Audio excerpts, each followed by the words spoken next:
Hola, ¿qué tal? Mi nombre es Raúl Flores y sean bienvenidos a este nuevo tutorial, este tutorial de www.electroeducar.emprendimientoglobal.com/blog. En esta oportunidad vamos a hablar acerca de cómo subrayar un documento. Bueno, es importante aprender a subrayar documentos porque la próxima vez que tú quieras estudiar vas a tener personalizado tu información, vas a saber cuáles son los puntos principales, cuáles son los puntos secundarios, y si te toca estudiar o repasar la materia dentro de un tiempo más, ya no es necesario tener que leer todo el texto porque ya lo hiciste, y solamente ahora te vas guiando por las anotaciones que ya habías hecho anteriormente. Y eso te va a facilitar mucho el trabajo de volver a releer un documento, además que, como te decía, te va a permitir personalizar tus documentos.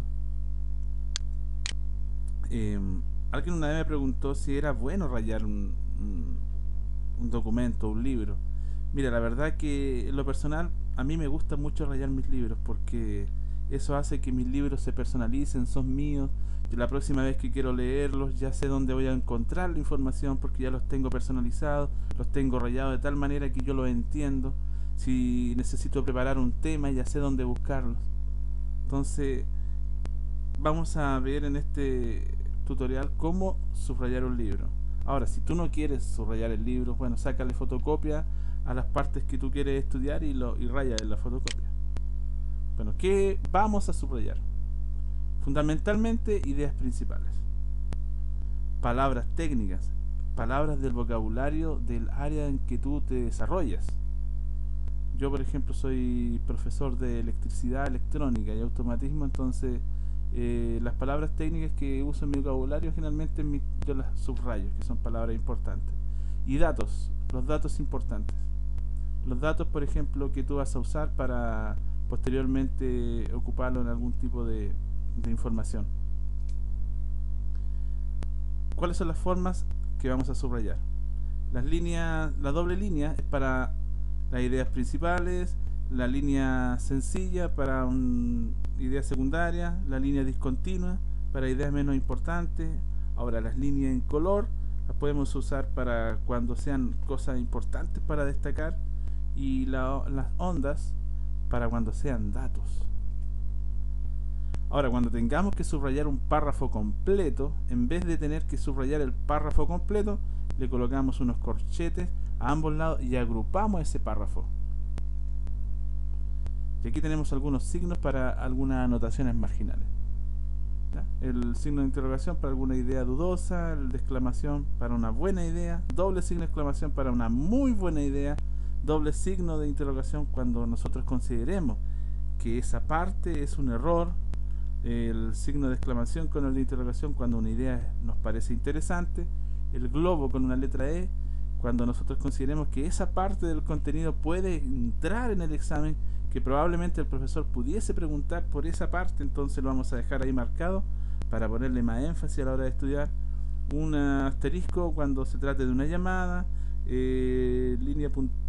unos puntitos cuando consideremos que ahí faltan datos, como te decía anteriormente, el corchete para agrupar un texto, una flecha, una línea con flecha, es cuando nosotros necesitamos relacionar ciertas partes del párrafo. Cuando yo necesito a lo mejor relacionar eso con esto, entonces ahí tiene una línea con una flecha, con ojo. Aquí tú escribes la palabra ojo al margen del libro de tu anotación para poner atención, o sea, para indicar que esa parte es importante y que la próxima vez que yo lo vaya a leer debo poner ojo en ese sector. Y un casillero con una letra D en su interior cuando una palabra nos parezca extraña y no la sepamos, entonces para que nosotros la podamos buscar en el diccionario. Ahora, una cosa que es importante, subrayar de tal forma que lo subrayado tenga sentido si se lee seguido, así como si tuvieses un resumen. O sea, yo voy a subrayar de tal manera que lo que yo voy a leer tenga sentido al leerlo en forma seguida, así como si tuviéramos un resumen. Sentido. La próxima vez, dentro de una semana, un mes, un año, yo voy a volver a leer ese documento, entonces yo voy a leer solamente la área subrayada Y al leer la área subrayada, todo eso tiene que tener un sentido, como si fuera un resumen. Tenemos un texto. Dice fuentes portátiles de energía eléctrica. ¿Ya? Todo este texto que está acá, yo voy a aprovechar de subrayarlo, considerando que lo voy a estudiar. ¿Ya? Aquí está el texto. Entonces lo primero que voy a hacer es... Entonces, a este documento yo agrupé estos párrafos. Al leerlo yo me di cuenta, por ejemplo, que en este párrafo hablaba acerca de las aplicaciones de las fuentes portátiles. Por ejemplo, linternas, calculadoras, relojes de cuarzo, radios portátiles, automóviles, etc. Y en este párrafo me di cuenta que hablaba sobre la materia prima para producir energía eléctrica portátil. Y aquí en este otro párrafo hablaba acerca de otras materias primas. ¿Ya? Ya, vamos acá ahora. Entonces, en este párrafo es donde yo voy a hacer las anotaciones. ¿Ves? Aquí con doble línea marqué las ideas principales. Yo creo que en este párrafo la idea principal es la aplicación, dice que la energía eléctrica producida es pequeña de la energía de las fuentes portátiles. Acá también tengo mi idea principal y acá considero que las ideas principales de este párrafo son esas. Bien.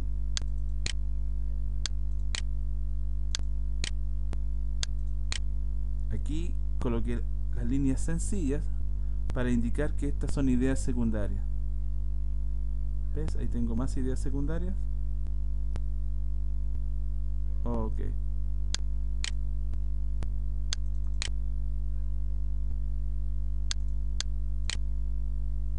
Y aquí ya ahora agregué en este sector los datos. Con las líneas ondeadas te sirve para colocar los datos. Por ejemplo, para mí estos son datos. O sea, son datos saber, por ejemplo, que las fuentes portátiles son para las linternas, calculadoras, reloj de cuarzo, radio, etcétera.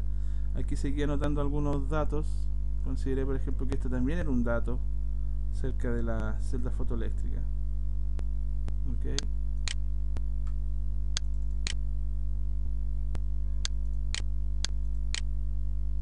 Y aquí ya empecé a anotar los globos. ¿Ves? Mira, aquí coloqué un globo y esto significa que para mí yo creo que esto lo puede preguntar el profesor en el examen.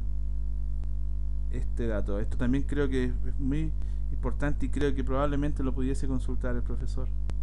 Eso también. Pero aquí anoté una D encerrada en un cuadradito y esto está indicando cuarzo. La verdad que la palabra cuarzo no la conozco, entonces me amerita que yo la busque en el diccionario. Y ahí la busqué en el diccionario y dice cuarzo es un mineral compuesto de dióxido de silicio, también conocido como sílice. ¿Ya? Y ahora, al final, lo que hice fue, una vez estudiado todo, una vez que ya subrayé, que anoté los globitos acá, entonces ahora anoto la conclusión de todo el documento. Para mí la conclusión del documento dice que las fuentes portátiles eléctricas suministran poca energía, su principal materia proviene de fuentes químicas, aunque existen otras materias primas como lo son de las fotoceldas las fotoeléctricas y termocuplas.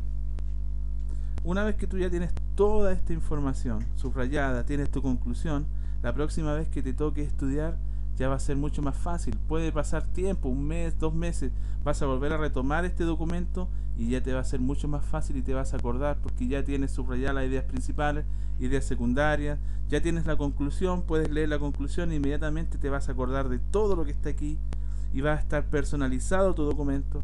Además, como ya conoces las ideas principales y secundarias, puedes tomar toda esta información y llevarla a un mapa conceptual. Y ese es otro tutorial que vas a encontrar en esta página.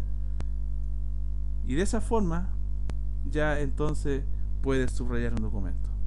Bueno, mi nombre es Raúl Flores, www.electroeducaremprendimientoglobal.com/blog.